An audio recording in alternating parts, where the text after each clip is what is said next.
Hello and welcome to another episode of How Money Really Works. I'm Peter. And I'm Stephen. On today's show, politics, power and money collide. And we'll look at the fallout from the latest Epstein-linked revelations in the UK, the renewed focus on Peter Mandelson, and what any of this means for Keir Starmer's authority and market confidence. Then I'm in Shanghai and we'll be talking about how Keir Starmer's visit to China was seen here, what visa liberalisation actually changes, and whether British businesses stand to gain. And finally, when politics feel unstable, where does money go? Gold, silver, crypto, hedge speculation, or something else entirely?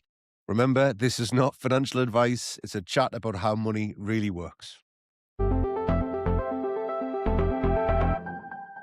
Well, quick one before we start. Apologies for the show being late last week. We ran into some technical issues that were, well, all my fault.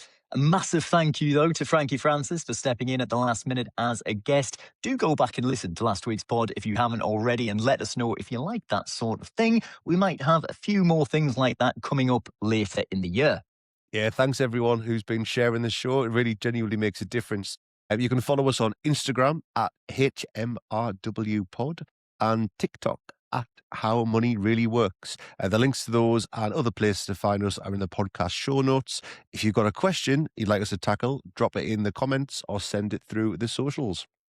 And as always, nothing that you hear here is personal financial advice. Speak to a qualified professional before making any big decisions. Right, let's get into it. First up, the renewed political noise around the Epstein files, Peter Mandelson, and what this means for Keir Starmer. Right, I'll try and catch us up with what I know from where we are over here in China. In the UK this week, political controversy has intensified around the fallout from the Epstein files and related appointments. Prime Minister Keir Starmer's under pressure after admitting he appointed Lord Mandelson as ambassador to Washington, despite concerns about Mandelson's past social contact with Jeffrey Epstein. Police are investigating Mandelson for possible misconduct related to those ties, and his appointment has fueled criticism of Starmer's judgment. Opposition MPs have also focused on the recent appointment of former Number 10 Communications Director Matthew Doyle to the House of Lords, with Starmer stripping him of the Labour whip after revelations about Doyle's past support for someone later convicted of possessing abusive material. Critics, including Conservative leader Kemi Badenoch, arguing these episodes raise questions about standards and vetting at the very top of government. Stephen, what's happened so far? I mean, when I left Europe, I left from Berlin to Zurich, then over to Shanghai. Morgan McSweeney had just quit. Anything else that's come out in the last few days? No, you leave Europe for just a few days, Peter, and it all goes to pot, doesn't it? How dare you? I think to try and the fact that people start knowing the name Morgan McSweeney might actually have become the issue. Like when the chief of staff ends up becoming a headline himself, it would appear that they didn't have much choice to accept his resignation, if that indeed is what it was. So no, I think you're pretty much up to date. As we speak now, we're in the middle of Prime Minister questions, so I'm not actually seeing any fallout from that because what time is it over there? It's 1 in the morning, is that right, Pete? It's about no, not just yet. It's about 10:05 at night here in Shanghai. Right. But just on the Morgan McSweeney one and exactly what you said, these advisors, they're never supposed to be in front of the camera. What they're supposed to do is, well, advise the Prime Minister. And also their other role is to slip bits of information to the likes of me, the journalists that are covering the political lobby in Westminster. Not that I do that, but where I do cover the political lobbies, mostly in Berlin and in Brussels, it's up to them to slip us a few bits of information about what's happening. Obviously, the information that the politician in question wants to hear. So him actually going won't make a vast amount of difference because the real truth is there's a whole load of Morgan McSweeney's just behind him, ready to step into it. But when it comes to the financial side of this and the big picture impact on finances, when a Prime Minister faces questions about judgment and appointments at the top level of government, because that's really what we're looking at here. He's put Mandelson into a position which is one of the most senior positions you can be in UK politics, in the House of Lords. And then, of course, made him ambassador to the United States. When you put somebody like Mandelson into that position, does that start to affect investor confidence when this all comes out, or do markets only react when policy itself is at risk? I mean, I don't know what we grade this podcast as. So I think talking about Peter Mandelson and the word position in the same sentence would probably need to be a bit careful, Peter. Yeah, well, this is going to get us an explicit tag if it's right. I won't go into too much detail of that picture with him in his pants. So markets care about stability.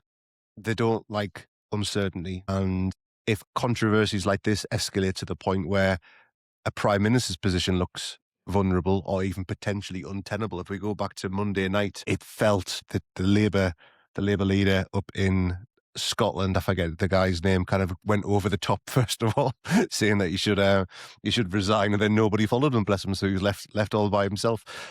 Investors start asking a different question, and it's what happens next.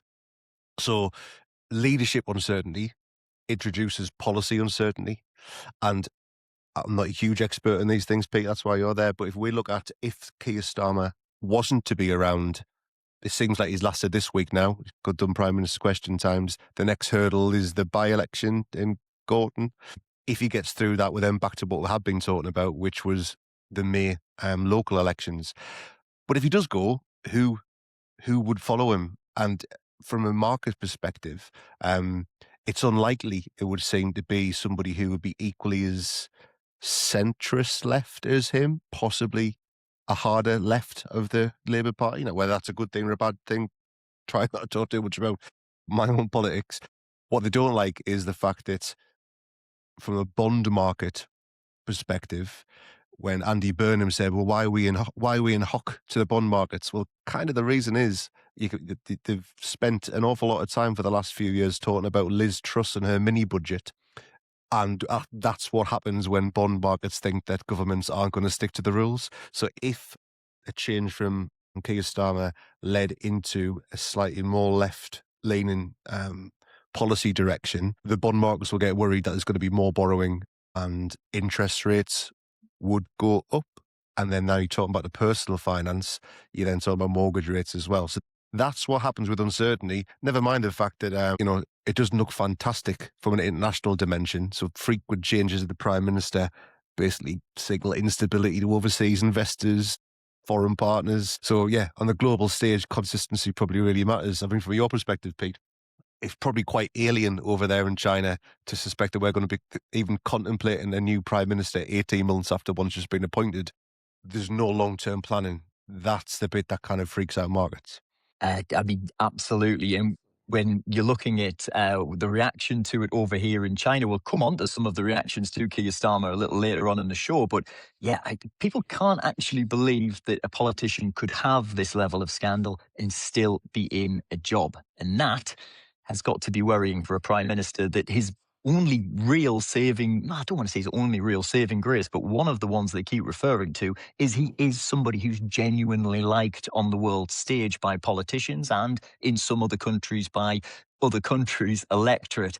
If they're looking at this and thinking, hang on, he employed that fella to do that, then that then becomes weakened, and it weakens his whole perception abroad as well. So, as you say, if this becomes a story about standards and vetting right at the heart of government, you just mentioned it there, what that means for Starmer's authority is it's very difficult to project stability on the world stage, right?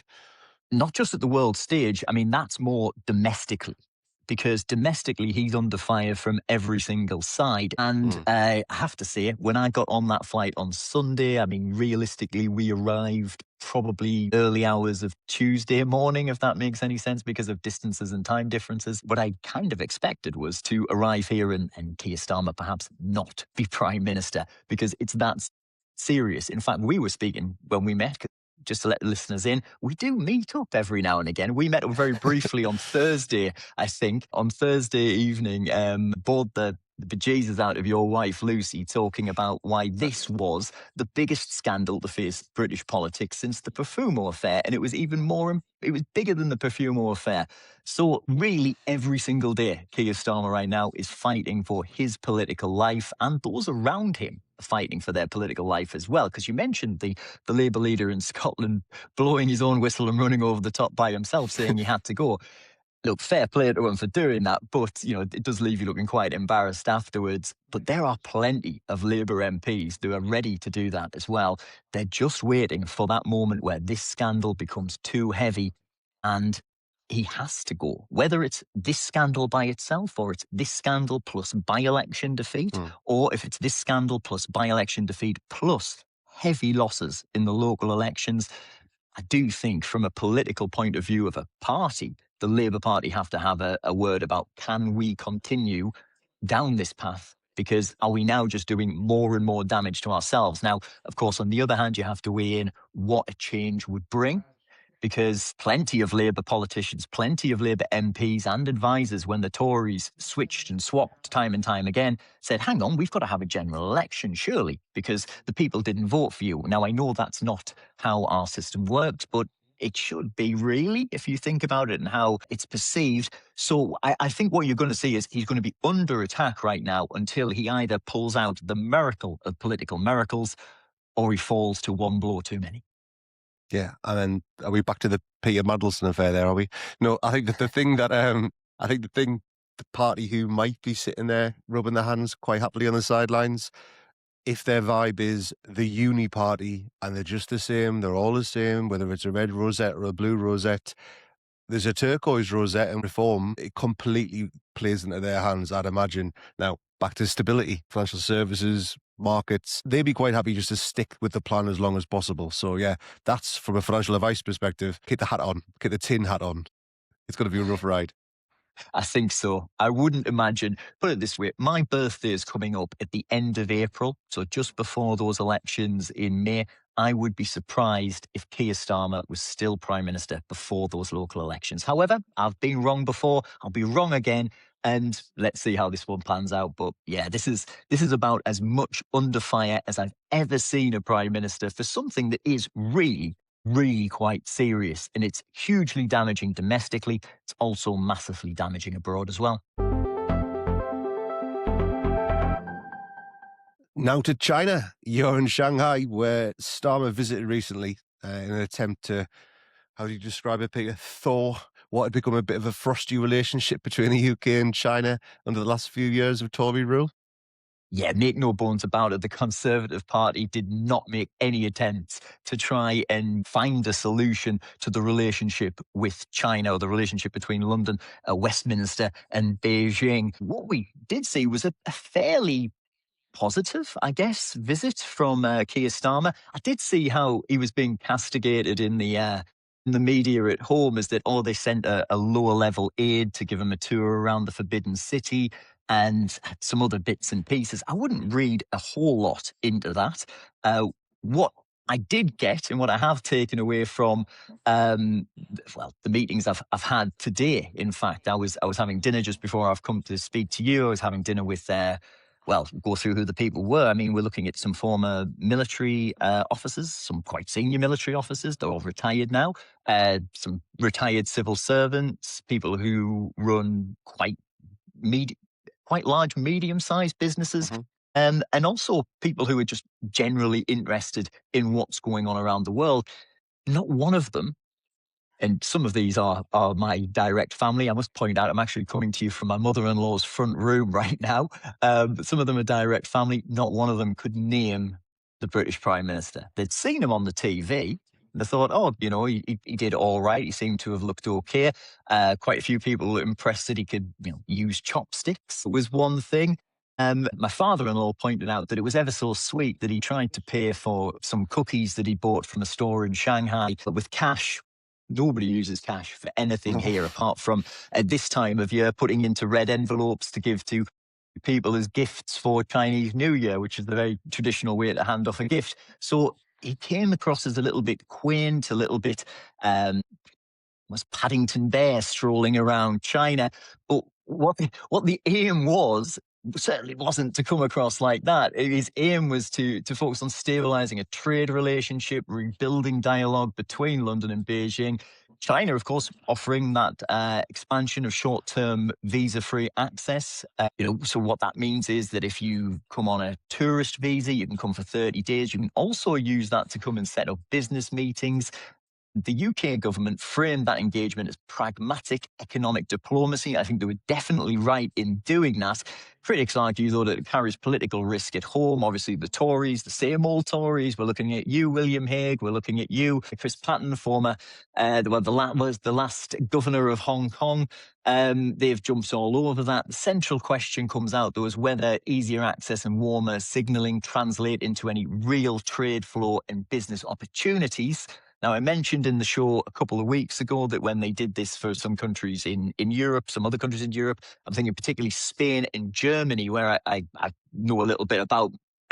Yes, it certainly has. I know that during the pandemic, there was a drop-off in trade everywhere, but doing business meetings over Zoom, over Riverside, let's give them a plug since we're using them, or other video conferencing software that does exist. Yeah, the video conferencing softwares are available, but if any of them do want to sponsor us, we are available and willing to give you the plug that you would like.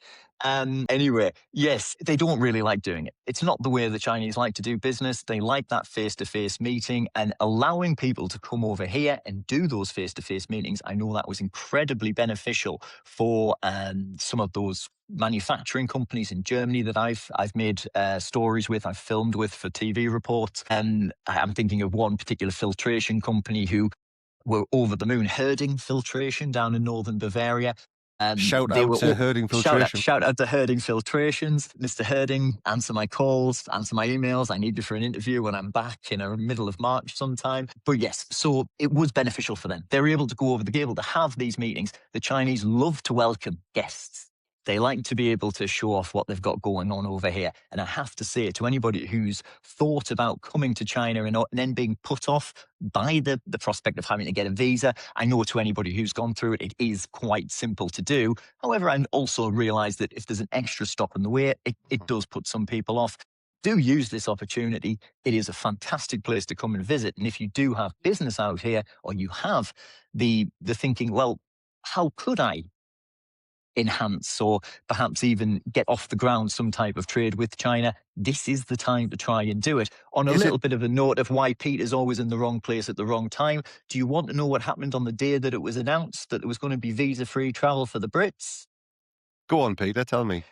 I went to the Chinese visa center in Berlin to go and collect my brand new 2-year visa for China that I just spent 240 on. So there you go. At least I've got that for the next 2 years, and I can stay for 90 days instead of the 30. But 30 days, very good opportunity to be able to go and do that.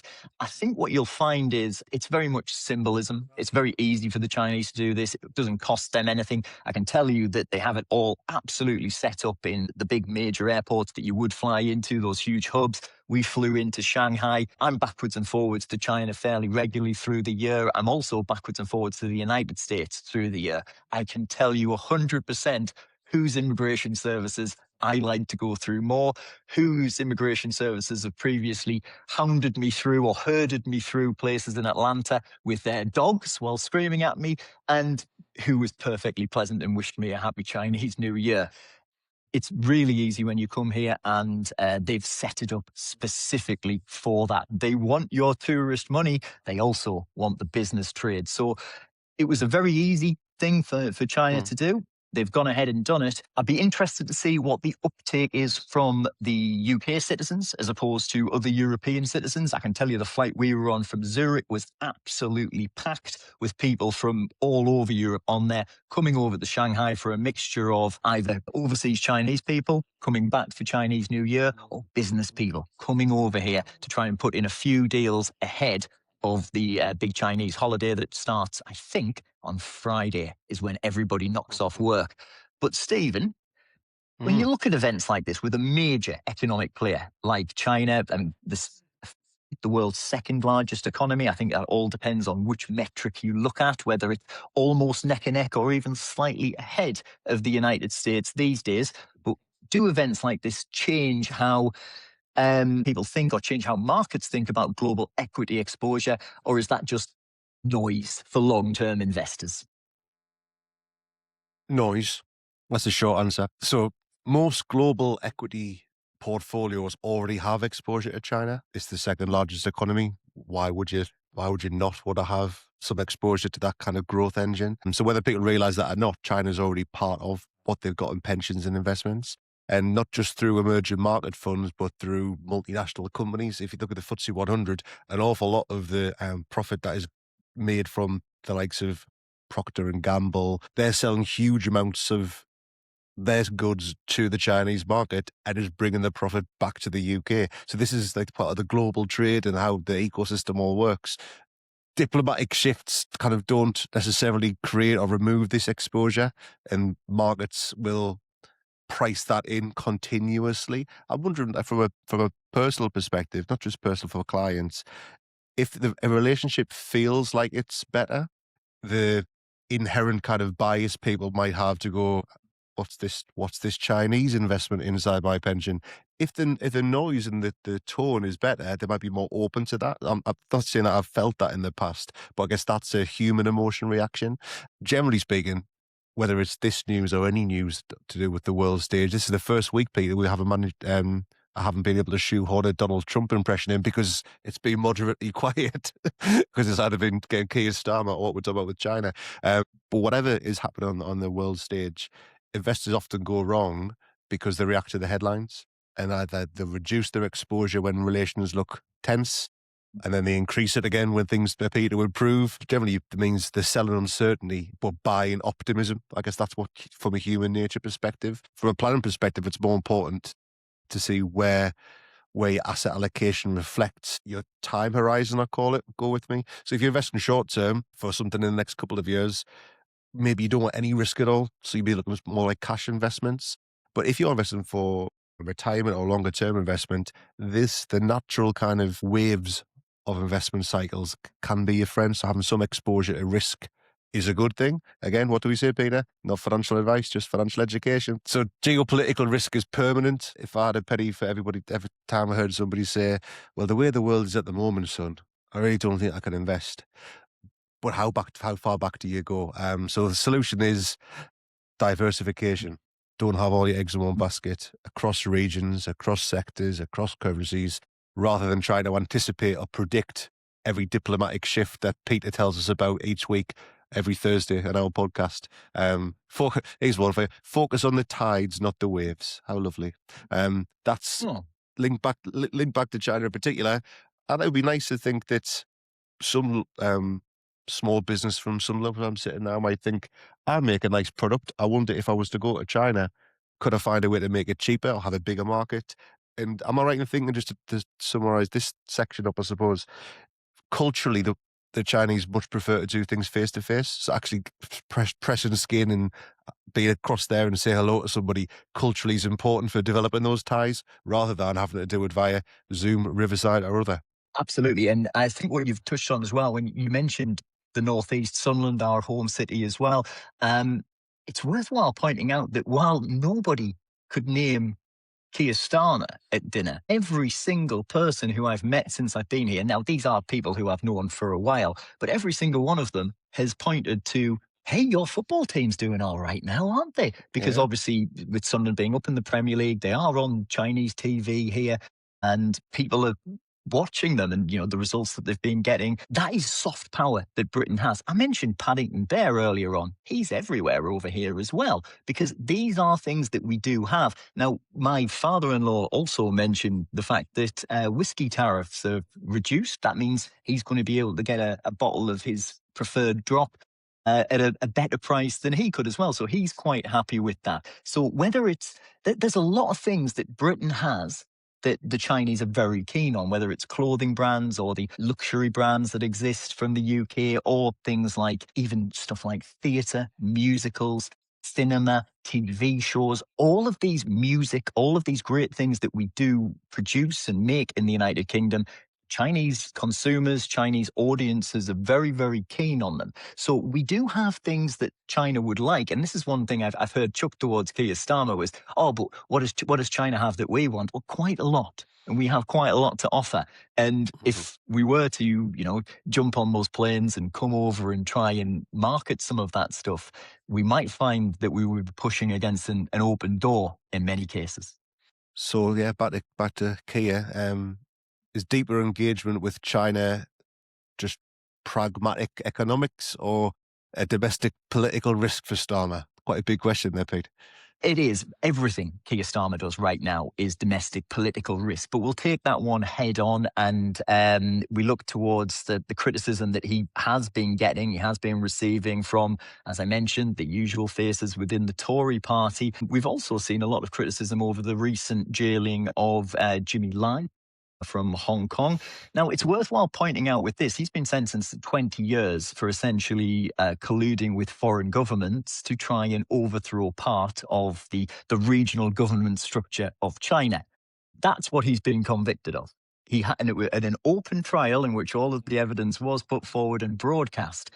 That is never mentioned when it's talked about. Now, I listened to Nancy Pelosi this morning from the US saying how it was a disgrace that he'd been jailed. Now, this is the same Nancy Pelosi who was giddy with joy at those protesters, the rioters, however you want to call them, that stormed the Capitol building, to see them banged up for a long time. Now, imagine if they had been backed by Russia, by, I don't know, Ecuador, by China. I'm trying to think of just different countries other than the usual ones that get thrown about. Obviously, that would be a massive, huge scandal. Similar thing in the United Kingdom, where we've heard those same old voices saying this is disgraceful that Starmer goes over there. Now, these are the same people in the Tory party who pushed for massive jail sentences for people after the 2011 riots. Obviously, those riots were terrible, terrible things that went on, but you saw people jailed for 7 years, 7 years plus, 7 years plus just about, in some cases for crimes that would have previously either received a suspended sentence or something, basically a slap on the wrist or a minor custodial sentence. So what happens is if you, and I don't think I'm going to shock anybody here, if you work with a foreign government to overthrow the government of the country that you are in, you will be charged under probably national security or even treason charges, treason laws. So there isn't much controversial about Lai has been sentenced to what he's been sentenced to. It's because he openly worked with foreign governments to try and overthrow the status quo of the government in Hong Kong. It would be a little bit like if I was to sit here in China and speak to, I don't know, somebody over in Timbuktu or wherever and decide that I wanted financing and backing to establish the independent Free Republic of Sunderland South. Now, I'm sure I would get a knock at the door. There's a lot in that, Peter. Yeah, free Hetton. I'm sure I would get a knock at the door before too long, or at least my mum and dad would get a knock at the door in Hetton to say, like, hang on, is he actually doing this, or is this just some kind of stunt for that podcast he does with that other weird kid? Yeah. But yeah, so look, these are all going to be problems for Keir Starmer. Everything Keir Starmer does is going to be a problem for him. I think what you have to hope for is that some of those industries that I spoke about before, whether it is what remains of British manufacturing, whether it is things like the whiskey industry, whether it is things like our soft power, that we do push against what is a partially open door and we make the most of what is an opportunity right now. I'll leave you with something on this point, though. Just before I got on the plane over here, I was speaking to Dr. Michael Bolton. He's the former Minister for Foreign Affairs for the state of Hesse in Germany. So that's the state that includes Frankfurt, the big financial capital. And he was telling me that what people need to do right now, what Germany needs to do right now, because we've got Friedrich Merz arriving here on the 24th of February, I believe. And he's saying is Germany needs to find reliable partners right now because the United States is not a reliable partner at the moment. And one country that hadn't let Germany down over the years, and you've got to remember, I think it's out of the last 9 years, 8 of them, China has been Germany's largest trading partner. The partner that hasn't let them down has been China. And he was very keen for Friedrich Merz to come over here and to try and rekindle that relationship because that relationship has suffered a little bit in the time that Friedrich Merz has been in charge. Because if you cast your minds back to Angela Merkel, Angie, well, she was over in China all the time. In fact, she visited China more than any other European leader. Yes, I know she was in power for a long time, but still, she always made the trip. Olaf Scholz, remember him? Not many will. His first trip as Chancellor was to jump on a plane and come to Beijing. Now, Friedrich Merz has been in charge for over a year and he hasn't done that. And a lot of those big companies in Germany are looking over at China right now and thinking, come on, we need that trade to try and boost the stagnant German economy. So it can work the same for the UK. If they're looking for a reliable trade partner and the United States isn't that reliable trade partner right now, China could very well fill that role. And finally, when trust feels shaky, money moves. Gold, silver, crypto are all back in the conversation. When political or economic uncertainty rises, investors often move towards more defensive assets. Gold has historically been viewed as a store of value during instability. Silver plays both an industrial and a monetary role. Crypto is increasingly discussed as a digital hedge, though it remains highly volatile. Just check out the last few weeks. Recent market moves show renewed interest in these assets as inflation, geopolitical tension, and political risk remain part of the global backdrop. Yeah, where do we start on this type of stuff? Well, I have a ask me question off the questions? top. Yeah. I have a question off the top. What is a digital hedge? I know what a hedge is, and I know what digital is. Come on, fill me in. So I don't think it's one that we can kind of use like the trimmers to turn. I don't think it's that type of thing, no. So the idea is simplistically, and there isn't an easy way to describe it. If the world feels rough and there's uncertainty, people feel the need to go to safer assets. Now, digital hedge is a bit different. We'll cover this bit off first. So gold would be a decent place to start, I suppose. Gold, in times of uncertainty, people rush towards that because it's tangible, it's there, it's shiny, it's lovely. I sound like Donald Trump myself describing gold. I wanted the impression, shiny gold. The reason why people go to it is because in periods of uncertainty, they say, well, there's a store of value there, and I know at some point I might be able to exchange this shiny thing to somebody else for an amount of money. Priced in dollars, right? So again, I say this quite often, there could be an entire show about this. But a hedge would be, I don't think there's good news on the horizon, so I'll go to somewhere perceived to be safe. And actually, that rush from risk on assets, shares, to risk off assets, gold, drives the price of gold up. But of course, gold doesn't give you anything apart from the piece of gold you've got. It doesn't produce a yield. It doesn't give you an income. So the hedge in itself is hedging against risk, making sure that they're kind of not having all your eggs in one basket. Now, a digital hedge, a lot of people have tried to make the assumption that Bitcoin in particular could be seen similarly, in as much as it's got a store of value. There's only so much gold in the ground. We don't know how much we can mine. The thing with Bitcoin is, and I have to hands up here, I'm not an expert in Bitcoin, but there's only so many that can ever be mined.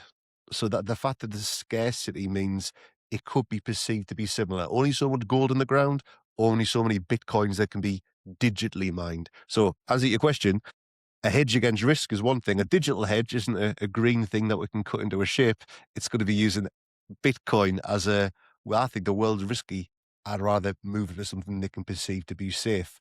Having said that, since I kind of half dabbled myself in October and bought some Bitcoin because it dipped below 100,000, I think I'm single-handedly to blame for the precipitous fall of Bitcoin's value over the last 6 months.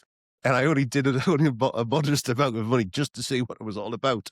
And I feel like I understand it even less than I did when I started. And it's for that reason why, for the regular man on the street, it seems like something difficult to understand or conceive of. I think we had a chat a little before. One day, a different time, if we can get somebody who can claim to be an expert in crypto or a big proponent of that for me to ask them questions, I think maybe if the listeners might be interested in doing a segment just on that for people to fully understand that.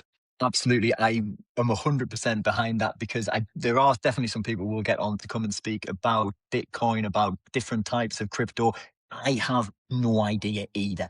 I think I have somewhere a couple of €100 worth of Doge that I think I bought because like I was like, well, right, well, this seems to be something. I've clearly missed the boat with Bitcoin, so let's try and get on this. No idea what it's worth. Couldn't even tell you how. Tell the listeners your Bitcoin story, because I like this one. Just it. Okay, boys and When girls. was it? So When was it? Set the scene. right, this must have been around 2012, maybe 2011. I just moved to Berlin to start working there.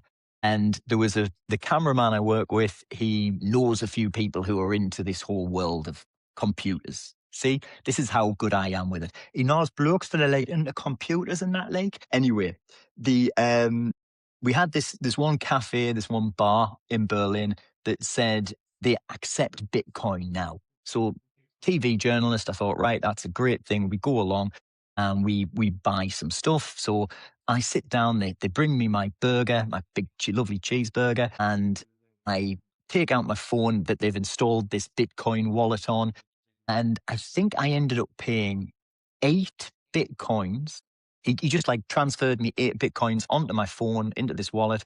I then paid 8 Bitcoins for this burger. Brilliant news story, great stuff. Forgets all about it. I mean, you might not think this, but honestly, as I do this for a job, once those reports are done, quite often they're just chip paper to me. Like I've moved on to the next story. Well, of course, weeks, months progress, Bitcoin starts coming into the news. Stan, the cameraman, starts messaging me going, did any of that stay on your phone? Do you have any of those? It didn't. Of course, how much would 8 Bitcoin run to these days, Stephen? Oh, well, yeah, it's not as much today as it was 6 months ago, but 6 months ago, Bitcoin would have been $800,000. Great, great, Yeah, great, great, it's okay great. though. Now it's closer to $450,000. Oh, well, I'm sure my daughter will love to hear that in later Buy years the when I tell buy this the story. buy But the buy the dip. Actually, no, that's not financial advice. Don't do that. I'm not telling anybody to do that yeah, at all. none of this is financial No. advice. Do not buy the dip. We're telling you literally the stories from our life about why you should not do things that you don't understand or know about. So Yeah, so I crypto's probably spent different. about I probably spent about 800 grand on a cheeseburger. Honestly, can't even tell you if it was any good. I was working, so I probably took one bite out of one side for one take, held it the other way with my hand to do another take. I'm not even sure if I finished the burger. Uh, all right, back into our questions. If someone listening feels uneasy about instability, how should they think about gold, silver, or crypto in a sensible portfolio? I know diversification, you say, is Yeah. always the key, but is it as simple as have a little bit of everything? It's nearly as simple as, I mean, if you are feeling uneasy, I guess that's a pretty human emotion. Markets always feel uncertain when you're actually in the middle of it, because that's just the news as we're hearing this stuff. We should act. I think I've said this before. Human nature, fight or flight, we're literally conditioned to always feel like we need to make a decision. But whether it's gold or silver or crypto, they're not really necessarily magic shields that are going to protect us from everything. They're just, as you said, they're simply different types of asset. Gold historically is held up when currencies have a wobble or politics get a bit messy. And that's probably the reason why there's been such a tear over the last couple of years. 200% rise over the last 2 or 3 years on gold. But by the time two podcast heads are going, do you think you should buy gold? Or your Uber driver says, I bought some gold the other day. It's kind of that, I think it might have been Rockefeller and just before the Great Depression, but saying, by the time the shoe shine boy's giving you tips, the stock market's in a bubble. And that was his direct quote. I might be misphrasing who it was, but it was the quote. And it's the same, I would guess the same with this as well. So it's a good idea for portfolios to have some allocation. Most pensions will, but mainly in the actual stocks that mine them, not directly in the gold itself. Silver's interesting because gold has got some industrial use. You've got to get inside some kind of microchips and stuff. But silver's used in solar panels. Literally used in big industrial, and there's more of it, presumably, around the world. don't know whether I don't. Is China a big miner of silver for those rare earths that Donald Trump talks about? And I do know that I need to become a bit I'm more of an sure they expert on will this. But mine silver. I'm sure they will mine gold. I honestly don't know too much about these type of special. What do they call we'll precious try not to. metals? Yeah, we'll try not to be too much of non-experts talking about it. But from an investment perspective, It's a bit it's late for there. that, Stephen. We're 6 episodes in. Oh yes, okay, not financial advice. So when we talk about those hedges against risk, that's what they're there for. But it's ultimately speculative. That's the reason why it's got up and fallen by about silver fell by 30% last week. This is not these are not normal behaviors. And crypto's different again. So although you said there was a digital hedge, or it's often described as digital gold, in practice it acts more like, or acts even more like a risk asset. So in the last 2 weeks, it's fell by a fifth. These are big swings. So if we are saying buy these things to hedge against bad things happening, it's not. You're still going to get awful lot of volatility. So my boring answer again, the bigger principle is asset allocation. Don't put all your eggs in one basket. Spread them across different assets that behave differently. And here's the crucial bit: they behave differently at different times. Often, when one thing falls, something else rises. So if someone feels nervous, the better question is not what to add; it's whether the portfolio they've already got is actually diversified. So don't use that as I'm worried, what should I do? Actually, look at what you already have and then review that. That would be a good idea to seek some financial advice. I have one quick question.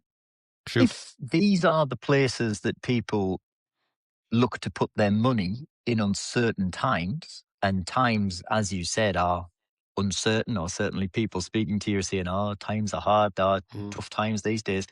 Why are they lowering in cost if people would seemingly be putting their money there? So it's quite a complicated thing, that I think, because a lot of it would take gold and silver.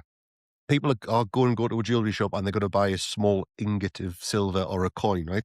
That's only a fraction of the market. Technology means that people can buy, where to get kind of detailed here, fractional parts of gold, exposure to it via what's called electronically traded funds, ETFs. When people pile money in, automatically follows the market. So that's its sentiment. When gold hit $100, a lot of people would have wanted to take profit. So when they took the money out, that affects the gold market and it drops. It's not to do with people going around actually physically buying and mining anymore. It's the actions of big institutional investment companies. So there's a lot of parts there to answer your question, but that's it. There's only so many people trading actual bits of gold. A lot of it's on this speculative price, and that's why I said it's acting like a risk-on asset at the moment rather than a perceived safe haven.